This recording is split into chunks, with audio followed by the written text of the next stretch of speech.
were cornerstones of entrenchment. And it is in that backdrop, Madam, that we are debating this 20th Amendment. So it was after the 78 Constitution, after the J.R. Jayawardena and Ranasinghe Premadasa era, that there came a consensus amongst both sides of this House. Quite apart from the fact that the Tamils and the non-Sinhala Buddhists were ignored all along in this debate, we'll leave that aside.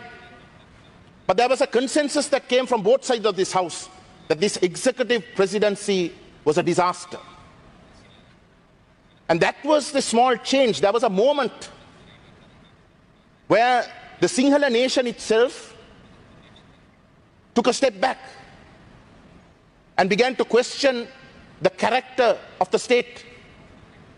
It wanted to democratize. It was trying to rebel against authoritarianism. And that was that moment of the 17th Amendment and the 19th Amendment. Honourable Member, you have 2 minutes left. But today, if we are going to reverse that and go back, it is only consistent with the 72-year direction in which this country is flowing. I say it with utmost responsibility, Madam Chairperson.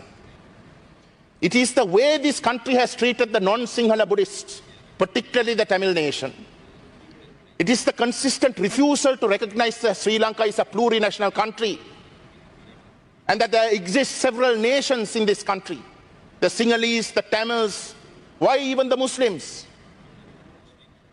It is the refusal and the consistent denial of that plurality and the need to centralize that is creating this monster. And it is this monster that is today now destroying your own democracy. And it is this monster that is today now destroying your own democracy. It is that consistent refusal to recognize and to be willing to share with others, no matter how numerically small they may be, to be confident to say that this country is big enough for all of us.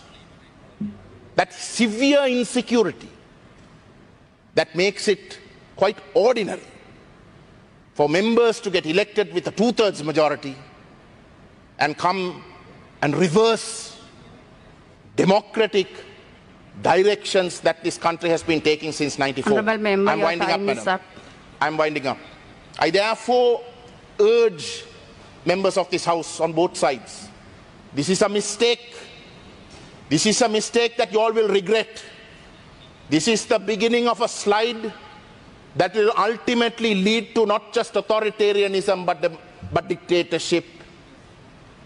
At that time you will ask, you will search, and you will find that the non-Sinhala Buddhists, particularly the Tamils, stood with the Sinhalese people in refusing to agree to a systematic dismantling of democracy of the Sinhala nation itself, and we hope that in that same spirit that one day you will begin to change your attitudes towards the Tamils and the Muslims and create a plurinational state. Thank you.